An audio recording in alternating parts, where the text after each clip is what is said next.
Hello. Hi, Matt. It's Pete Townshend. How are you doing? I'm okay. How are you? I'm doing well. I just literally finished the book half an hour ago. Oh, good.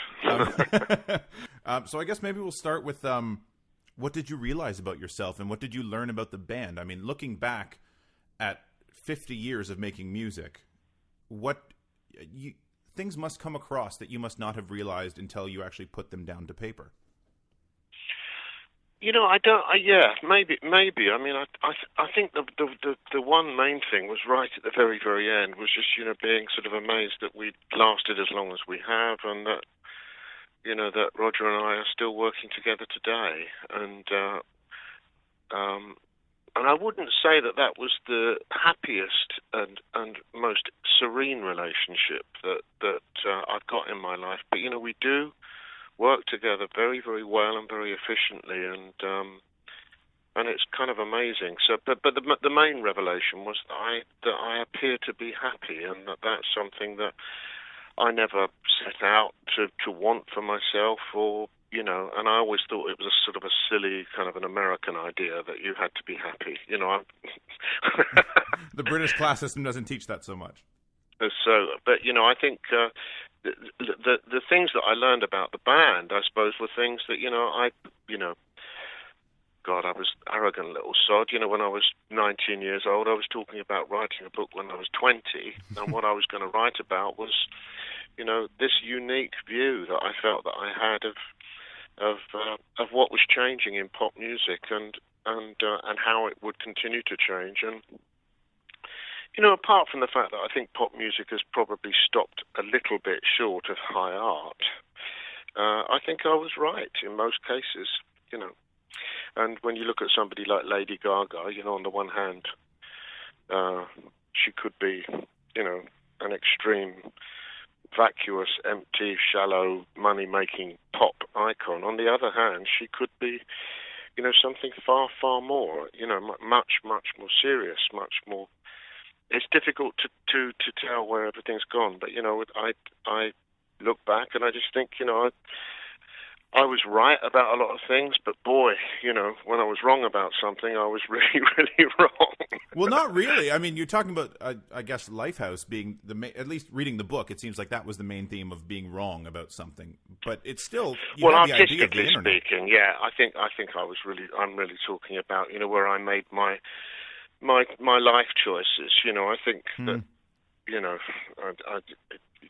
I had an opportunity to say no more often than I did. It's very strange being a band because you're in a kind of a democracy, this mini democracy. Three guys say, I want to go on tour, and one guy says, I don't want to go on tour, and you go on tour, or you leave the band. And on many occasions in my life, I would say to my wife, Karen, I would say, I don't want to go. And she would say, well, if you don't want to go, don't fucking go. And I would say, well, I have to go. And she would say, well, why do you have to go? And I would say, well, because. And it was very rarely about the fact that I needed the money, because we lived very, very modestly in those early days. So I don't know. I think that that's what I mean by choices. And what I got wrong, I'm right. Yeah, go on, sorry. No. I was just going to follow that thought up, but you still knew, I guess, somewhere deep inside that you still had a crew and all these people. You're feeding a lot of mouths if you go on tour. Yeah, by the latter stages of the Who, by the late '60s, early '70s, we had we had quite a team around us, and of course by the '80s we had a massive team. We had one of the biggest crews in the business, and they were fantastic. They enabled us to do all kinds of things that we otherwise couldn't do. And the only band that had a comparatively, elegant crew setup was Pink Floyd with their company Britannia Row. But we set the standard, I think. Since you mentioned Pink Floyd and you're touring Quadrophenia right now, or Athena right now, have you found a way to employ the quadrophonic sound into these shows that you couldn't do back in the 70s? No, we haven't.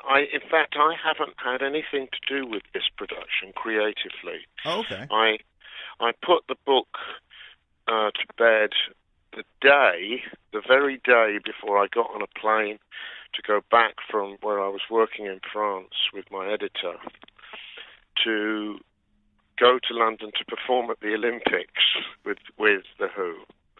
And that was in August last year. And in September, I started to do pre-publicity about the book after a short break. So I didn't have any time. And this tour started in November last year. So I had to leave it entirely to Roger. I crossed my fingers. He flew a few ideas past me for what he had planned. And they were very, very audacious and different. And he didn't want to refer to the story at all. He just wanted the songs to line up. So as I said, I crossed my fingers, and then we went into rehearsal in Miami, in Florida, and I saw what he was doing for the first time, and the first couple of shows in Florida were not completely sold out, but the crowds loved what was going on the stage. The band sounded great. Roger even decided who was going to perform in the band and what size the band was going to be. So I didn't have a lot to do with it. But you're having fun? I never have fun. Not performing. I'm good at it, and but it's not where I look to have fun. I'm maybe a little bit grouchy about it, but no, it's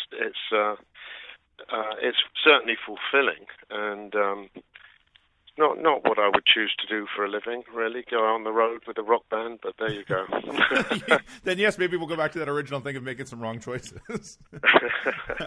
But you have Well, I think that's the fundamental thing about my life, is I think there is a fundamental realization in the book, which is that, of course, that I think I would have been much happier as a kind of a Brian Eno, a kind of not so much an entirely backroom boy, but somebody, Brian Eno did the same art school course that I did. Mm-hmm. He did it 10 years later than I did, but he did the same course. And so there's this sense that, that he's actually had a more interesting and intriguing and more art school-oriented life, So I think sometimes when I come across as somebody who is ungrateful or talks too much or thinks too much, I can only point back to those art school years and just say that's really where the seed was planted.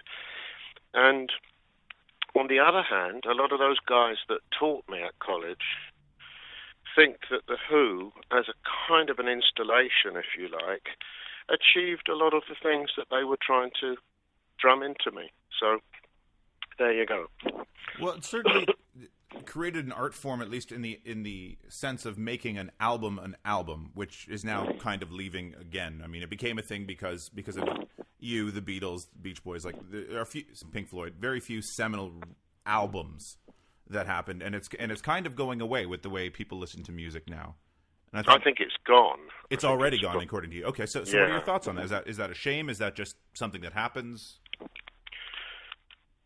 It's a shame, and it's something that happens. Yeah, I think. And my God, I've actually expressed my resentments publicly enough times that it's probably time for me to shut up. So I do think that the way that I just think that the way that what we've done with downloading music, I won't touch on piracy, but I think downloading, because what's interesting about piracy is that it's the torrent system, which this guy who invented it offered to Hollywood, and they turned it down. It's the torrent system, which he threw into the public domain, that is at the backbone of a lot of long-form piracy of movies. And movies, are very, very, very, very big files. They can run to, 300 megabytes or a couple of gigabytes, 4 gigabytes. Mm-hmm. They take a long time to download, even in the modern world. It was the bank that was imposed by Apple, the bank that they imposed on single downloads, 99 cents a download. It was that thing that they did where they didn't say to me or to any other artist, how much do you want to charge? They just said, we're going to sell your stuff for 99 pence per track. And of course, when you look at orchestral music, at plays, audio books, all kinds of other media, you start to see that this is not a track-by-track format. So to some extent, those mediums have survived a little bit better. But my publisher here in New York, Jonathan Berman, made a point to me the other day. He said that, the difference between books and music is that the format for books has never changed. Whereas the format for music has changed many times since it was first, it used to be sheet music, it used to be pianola rolls, wax cylinders, 78 records, 33 minutes, long players, and then CDs, and then mini discs, and then, it's changed many times, and so we've kind of got used to this, the fact that it changes far more. So, in a way, I just think Apple didn't think it through properly.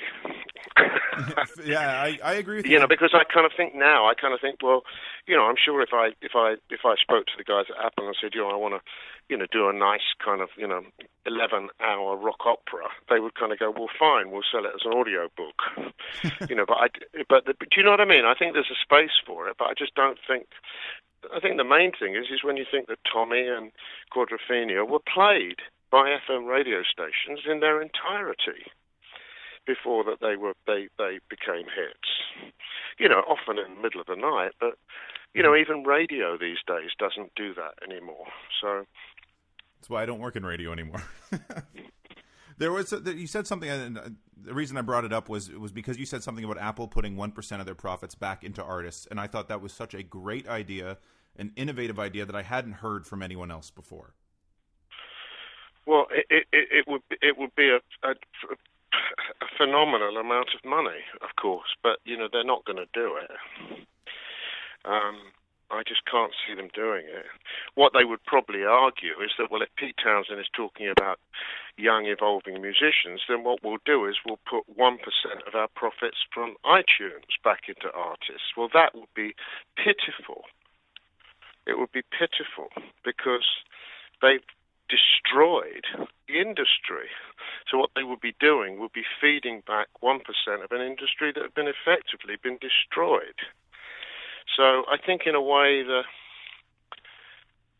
it has to be that, I think what I was talking about was the fact that Apple produced these wonderful machines that artists like me respond to on such a high level, on such an intuitive level, and they work so brilliantly, tools for artists, and but that's not the only reason why people choose Apple equipment. But they're one of the most successful companies in the world. I could say the same thing to Microsoft. Why should they get off lightly? Let them all pour some money back into creative work, even if it just means to create foundations for artists or support universities and music schools and acting schools or whatever it is that they do. The Apple system, the iPad, all of these things. Samsung are at it as well. All these companies are riding on the back of the film industry and music industry and creative writing and so on, and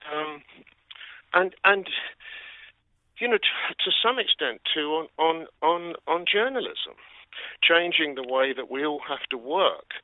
And they're riding on our backs like this great, big, massive, beetle-like fucking parasite sucking the blood out of us. And then when we turn around to them and say, well, listen, we use your equipment. I buy a new fucking computer every 3 years because you make them so fucking badly. I know the feeling.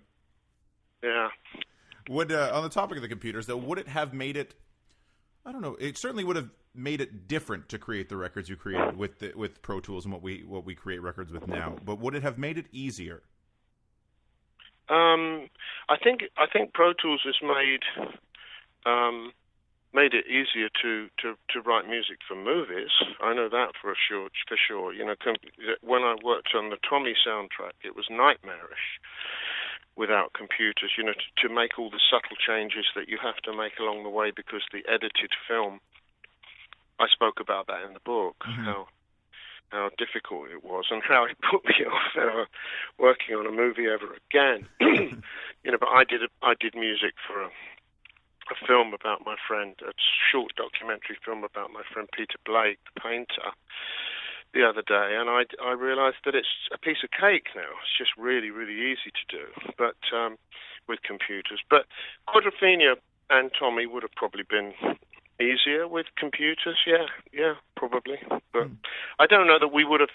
I don't know, you know, because I use pretty much the same technique to write and perform that I ever did, you know, and that when I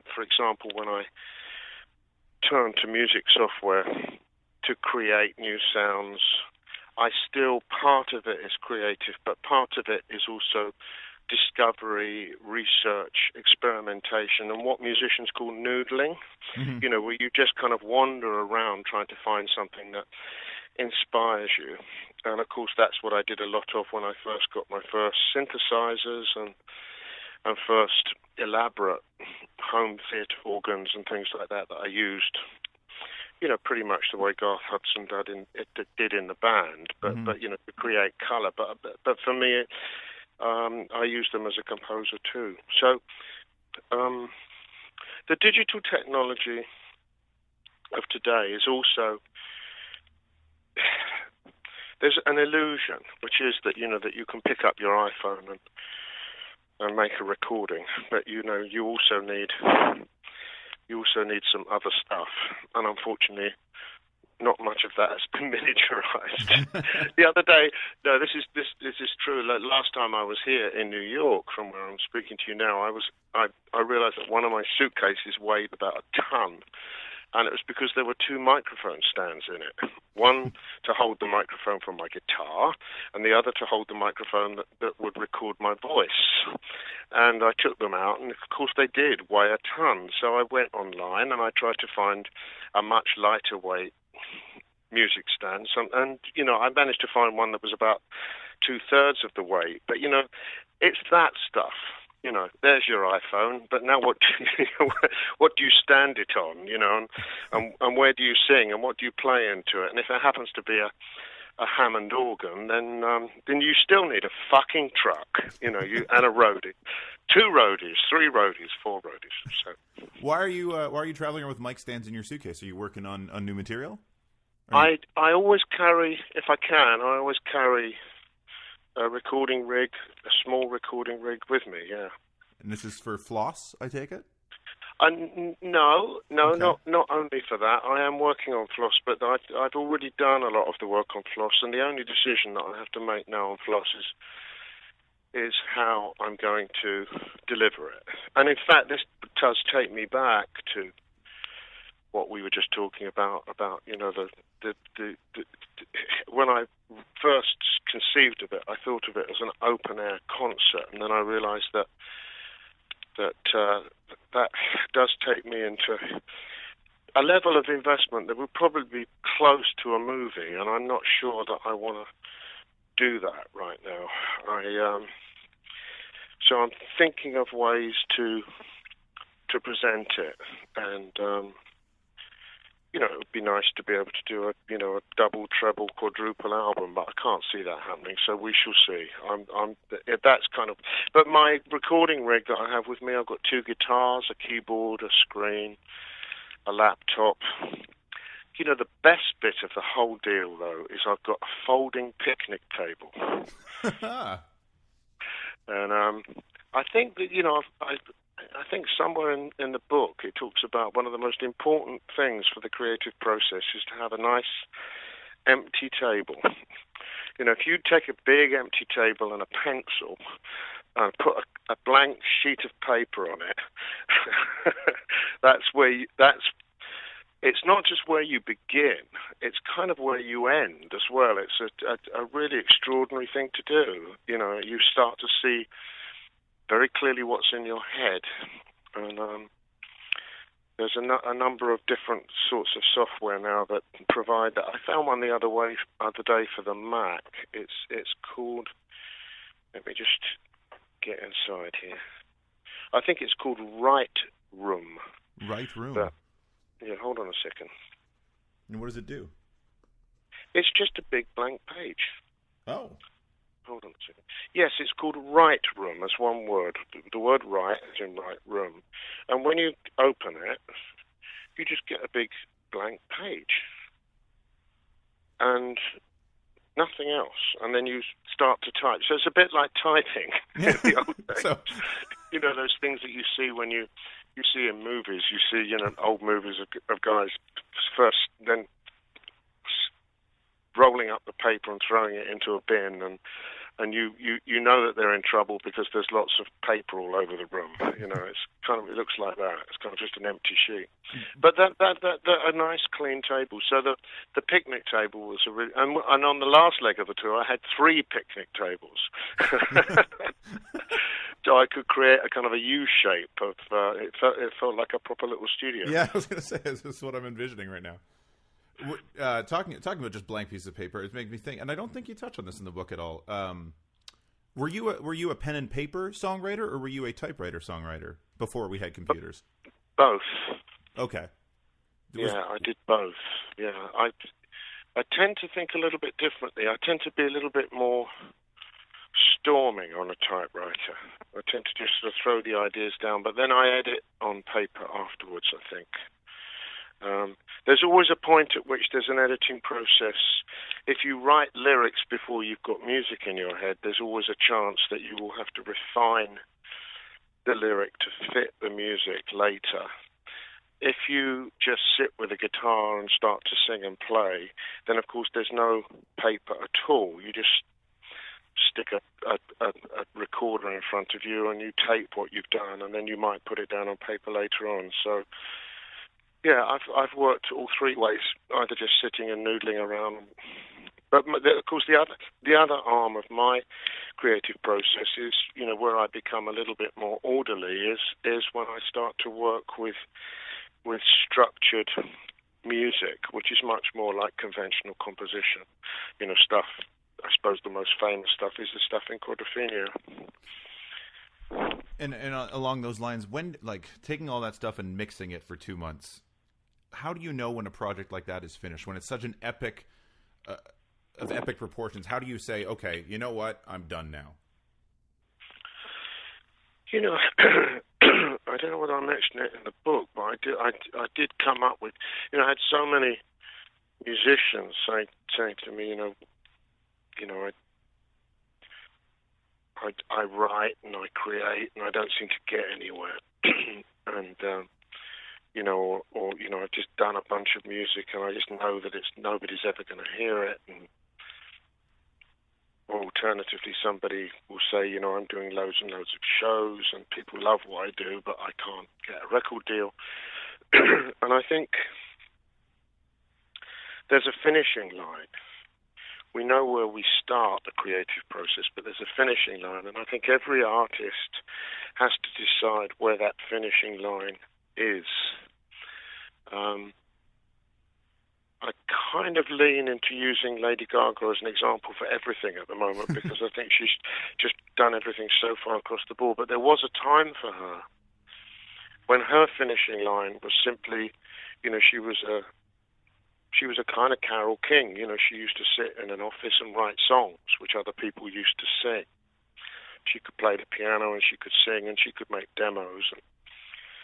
And sometimes she would write with other people. Well, the finishing line then would have been that demo, and then her job was done. At some point in her life, she decided there was going to be another finishing line, that she was going to be this huge superstar and challenge every conception of what we felt that female performers should do in fashion and sexuality and work, the degree of work we would do, relationships and everything. And so obviously art is finishing things, but it ain't art until somebody can look at it or listen to it and say, I like it or I don't like it. But you have to decide where that line is going to be drawn. And sometimes I'm quite content just to do the demo and think one day somebody will find this and dig it up and they might like it or they might not. I might be dead and gone. On the other hand, there are other things that I feel that I just must stand beside, that have to be finished. And so the decision is not when something is finished, but where that line is going to be. And then you know whether you've reached it or not. So the problem that I have with Floss at the moment is that I haven't decided where that finishing line is going to be. So, and it would be easier, I think. It would be easier if I was just, back in 1970 and the Who were, a touring band. I just kind of go, oh, well, this will be a Who album, I'll do it as a bunch of Who songs and then we'll drag it around the world, and any bits of it that nobody understands, I'll do an interview with Rolling Stone magazine and explain. But things are not like that. No, it's a lot more fragmented now, at least in terms of the journalistic stuff. Very different. I was going to ask you, so what's your next finishing line? Well, I think I've got 2 or 3 projects happening. We're still on tour. We have 5 shows left to do, all in the Northeast here, in the USA. Then we in the UK, we've now committed to a UK tour, which I'm very happy about because Quadrophenia is a quintessentially British piece, and very, very gratified that we put up, I think, 12 shows, including 2 at the O2 Stadium arena where we've never played, and the whole tour sold out in a heartbeat. So I'm really pleased about that. Play a couple of shows in Europe, Amsterdam, Paris, and then we're doing a charity show. But that doesn't finish till July. So I still feel that I'm in harness, as it were. But my partner Rachel, who I met first when I tried to hire her as an orchestrator, and then got kind of misdirected into falling in love, has picked up a commission that I offered her way back in 1995. 96 when we first met, which was to orchestrate Quadrophenia, and she's working on those orchestrations now, and there's hope that might be something that would further down the line happen in the subscription seasons of major orchestras around the world. It's really fabulous writing. She's really brilliant, and so I'm supporting her in that. Des McAnuff is a Torontonian, as you probably know. Mm-hmm. He's still the director emeritus at Stratford. He's putting Tommy up, and it's in rehearsal, the Broadway Tommy that he and I did together, with many garlands. So that's going up again, pretty much in its original form with some minor changes. At Stratford, that's going into rep. Rehearsal at the end of March, that runs to September. And the other thing that I'm looking at is, of course, Floss. And, as we speak, I would say, I'm starting to get a sense of how that might go. I don't want to say too much, but I'm, starting to kind of get a sense. It's interesting to think about creative work when you're actually on the road performing, because you see a very direct line between what you say and do as a performer on the stage and the way that people respond and how differently they respond. We played in Hamilton last night, and Ontario, particularly Toronto, has always been a hugely important audience for the Who, and a place of a feeling of great, roots and connection. But last night, what I was aware of was that the audience was really the mix of audience that we've had during this tour was suddenly gone. We've had shows where we've been playing to what felt like 16 to 20-year-old kids from the local university in Columbus. Mm-hmm. In Hamilton, it was guys. Big guys. And some of them were pretty big, and I would say, without any disrespect, quite old guys. You know, they were they were fully committed to us, but some of them, I think, might have been happier with Bruce Springsteen. Do you know what I mean? I don't want to be derogatory. And it was a great show, and they were a great audience. It's just that when I was looking at them, I found myself thinking while I'm in the middle of some of the more subtle songs in Quadrophenia, I wonder whether they really want to attend to the debate, the issues that I want to visit in Floss, you know, which are about the anxiety that we all feel about the future, whether this is something that they care about. I'm sure that they do on behalf of their kids or their grandchildren. But I wonder whether they feel impotent or whether they look to me, Pete Townshend, as being somebody who can give them temporary respite from having to worry about that stuff.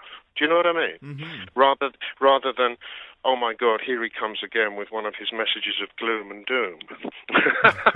But that's the point of going to a concert, right? To take yourself out of the world, to lose yourself in the music. I think that's right. I think, I'm 68 in May.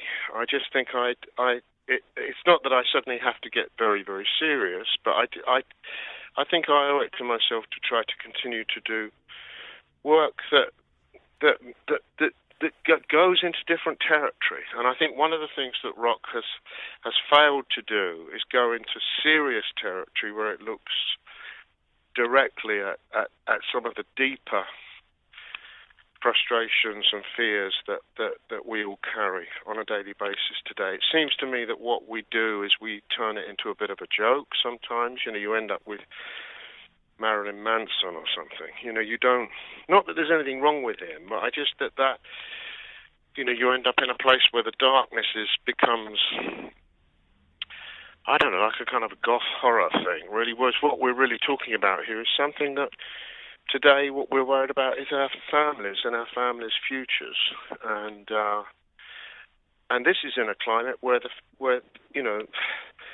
family, the idea of family, it certainly in the music business has become, well, in my life, subordinate to the idea of neighborhood. In other words, that when a hurricane hits or there's some national disaster, a 9/11 or an international disaster, will Iran get the nuclear bomb or not? All of those issues, we become polarized, and we forget that we have power to change the way that we live on a daily basis in our immediate neighborhood. And this reminds me of the way that I grew up, because I grew up, between the ages of 8 and 14. Like every other kid of my age, I was afraid that Russia was going to drop a bomb on us. And it shaped my life. I mean, hopefully, eventually in a good way, because it brought forth, this new wing of pop music, which, Dylan was the guy that had the guts to kind of shout it out loud in Masters of War, which was just that, this is shit. Not because you play with your guns and your toys, but because we fear to bring children into the world. And I think we're back there again. I think that's where we're back again, where people would think twice. Whoever designed the human being was very, very smart. Get stoned, get drunk, have sex, forget everything, and then a baby will be on the way. Because if we fucking thought about it for 15 seconds, we'd be much, much, much more cautious. Do you know what I mean? I think it's a very difficult time to think about the future.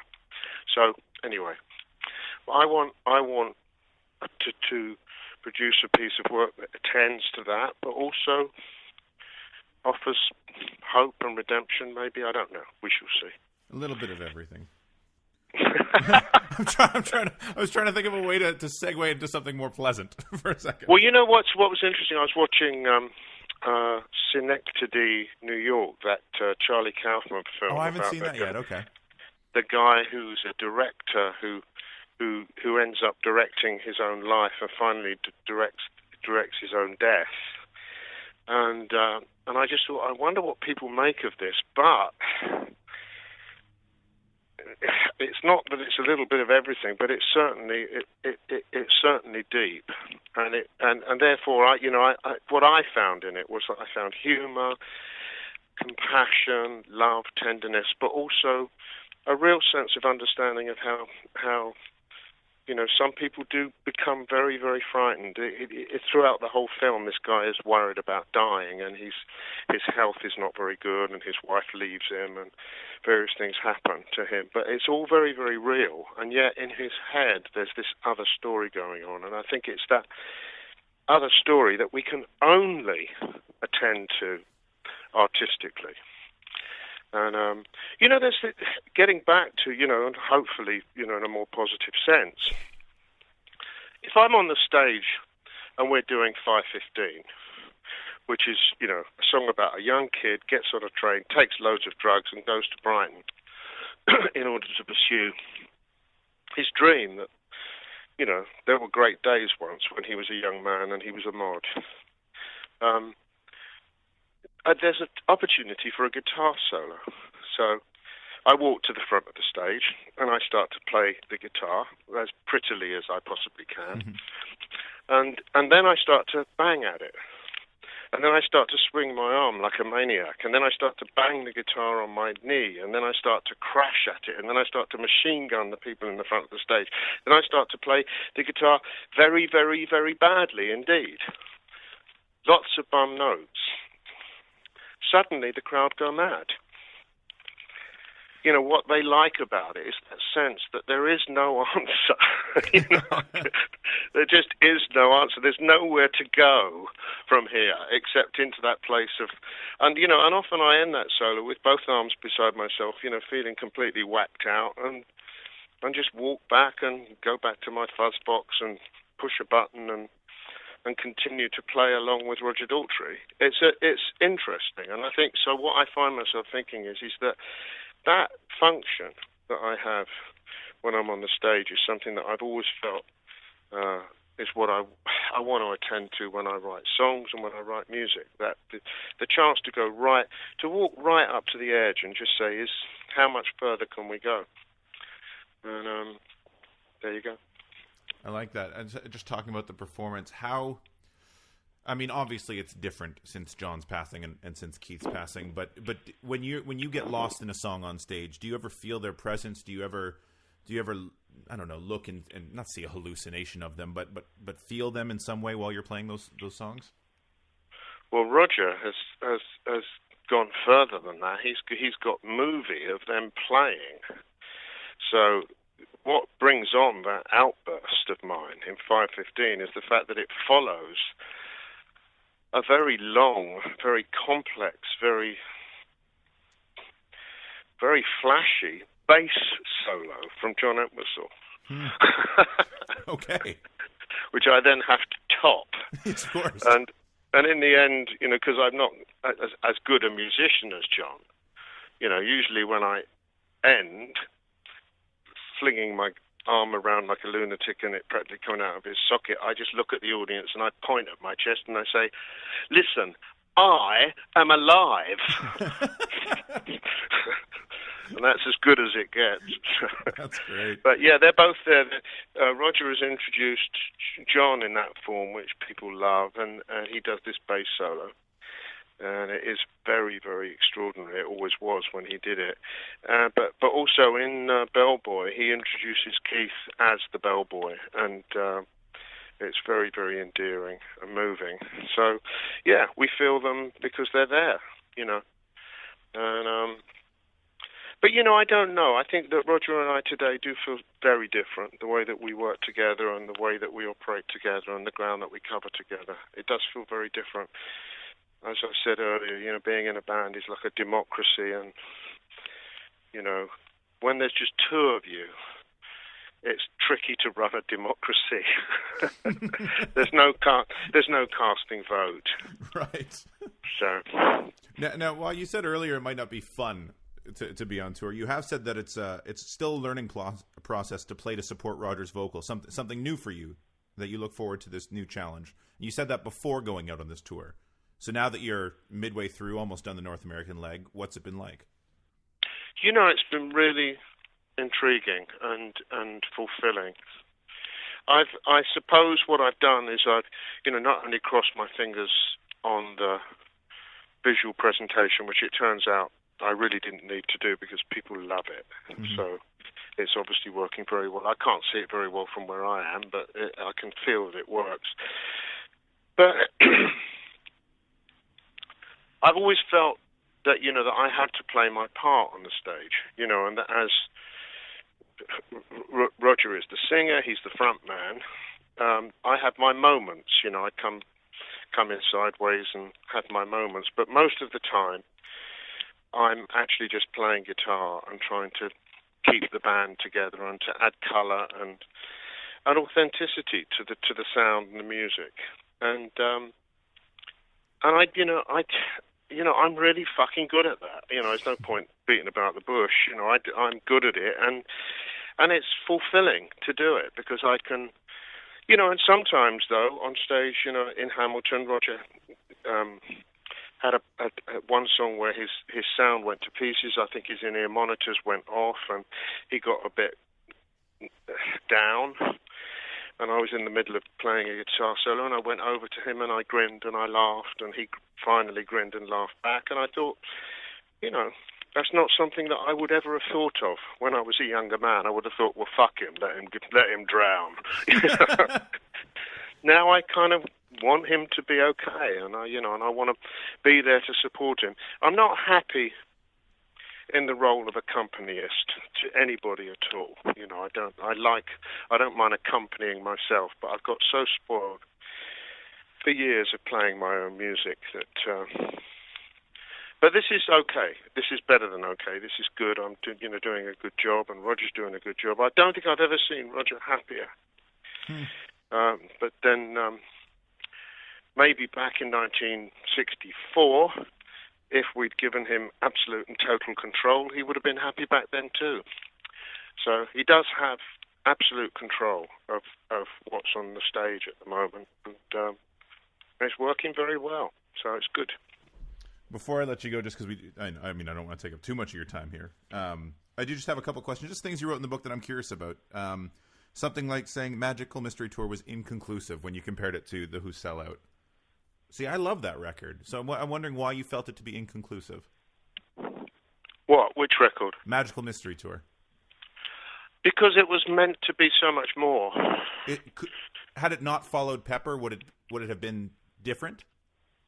No, I think it ran out of steam. I think Magical Mystery Tour sort of signaled really the end of the wild, audacious, creative years of the Beatles. I think that's what I meant. I love it too. Of course, hasn't it got Strawberry Fields on it? I guess it would. That track is from that era, yeah. Anyway. It was when the studio techniques jumped up, but I think it was the beginning of a polarization long before Yoko came on the scene, or maybe not long before, but around the time perhaps when John and Paul became slightly polarized, and somehow the unifying presence of George Martin, which was a very sober, traditional presence, kind of a schoolmasterly, avuncular presence, was absent. Yeah, no, it felt to me like half an album, in exactly the same way that Who Sell Out felt to me like half an album. It felt to me like a great idea that needed more time. And I'm sure the Beatles had exactly the same kind of issues that we had. I'm sure there was somebody behind them saying, we need this album next fucking week. Mm-hmm. This impression that we have that they that they were given endless amounts of time and money to do whatever they want. It's just totally wrong. You know, we were on the plane the other day, and somebody who knew George Harrison very, very well remembered a conversation that they had with him about that he was working for him as a gardener in his house, and saying, listen, you know, I want you to pay me more money, and I want to spend more money on plants. And George said, listen, you know, don't buy into the dream. You know, when the Beatles split up, I had this house, a couple of cars, and you know, probably about 100,000 quid in the bank. You know, and you think, fuck, I thought that they were billionaires. You know, but they weren't. You know, their royalty rate was very, very low. And although, you know, Lennon and McCartney, of course, made their fortunes from publishing, from having written all the songs. You know, George wrote good songs, but he didn't write many for the Beatles. So, you know, it's... With Magical Mystery Tour, I felt that album, it was heading somewhere, and it wasn't just as a film. It was going somewhere. It indicated something. There was a mood in London at the time, I remember, that of you know, that in a sense, that kind of theatre of the absurd that it looked at, which kind of got lost in comedy and silliness, and it's kind of almost like a revisit to the days of Hard Day's Night. And, you know, we are a silly pop group and we have lots of fun. And, you know, it felt to me that there was more to it. You know, isn't Magical Mystery Tour, was it not a precursor to the idea of the rock and roll circus? It was, wasn't it? I suppose so. When was your circus? When was your thing with the Stones? 69? No. Well, when we first had the idea, it would have been 74. Oh, okay. So quite a few years later. Okay. That's interesting. Yeah. But that idea of going on a journey, you know, through unknown places and familiar places changing. The idea of the English Magical Mystery Tour was that you would get on a bus and it would take you on this mystery tour. You know, you wouldn't know where you were going. And well, Janis did that in the States with Festival Express. With a couple of Who did it? Janis Joplin with a couple of people whose now names are escaping me. Right. But they just put out a film about it a few years ago. Oh, wow. Yeah, just taking a train through the States and basically doing that. The rock and roll circus on the road, stopping in places, setting up a stage, playing, back on the train, out you go. Fuck, I didn't know that. That's so great. I just think of her as a complete washout. It's too bad. It really is too bad. Yeah, because I got to know her a little bit in LA, and you know, I used to drink a lot, but fuck, she used to drink. She used to drink Southern Comfort straight out of the bottle. In fact, you know, I can remember saying to her, you know, would I be able to do that with brandy? And she said, yeah, sure, give it a try. Anyway, I ended up drinking brandy straight out of the bottle. You mentioned brandy and cognac a lot, and I didn't know if I was going to bring it up or not, but since you mentioned it, what was it about that particular liquor that you seem to bring up a lot in the book? I think it's just an opiate, of course. It's a depressant, as alcohol is, but it also has a huge amount of sugar in it, which, you know, I suppose as whatever my metabolism, I respond very positively to sugar. So it would waken me up, I suppose. I don't know. I used to, if I was tired, I would have a brandy and it would wake me up. It makes your heart beat faster, I know that, but I just liked it. I'm reading a book by some Swedish writer or German writer at the moment who obviously hated brandy because whenever he talks about people drinking it, he says it's disgusting. You know, I loved it. I haven't had any for a very long time. Yes, and congratulations on that. It's not always the easiest thing. Something that plagued me, even through high school, people would call Baba O'Reilly Teenage Wasteland. Now, you must have been plagued with that a lot, too. Maybe you didn't care. It didn't really matter. But why didn't you call it Teenage Wasteland? Because there was another song called Teenage Wasteland. Where's that? Well, it was in the assembled double album of demos, which Glyn Johns stripped down to a single album. Oh, there was another song called Teenage Wasteland. Rumor dispelled. Thank you. The refrain in Barbara O'Reilly, "It's Only Teenage Wasteland," was a refrain borrowed from another song that was entirely about living in a teenage wasteland. There we go. Well, I'm going to share that with a lot of people. I've always wondered that. Before I let you go, we do something called 5 questions. 5 quick questions, 1-word answers. And I think I know the answer to this first one after talking to you for a little bit. Road or studio? Studio. Lennon or McCartney? McCartney. When you hear a song, what usually hits you first? Lyrics, melody, or rhythm?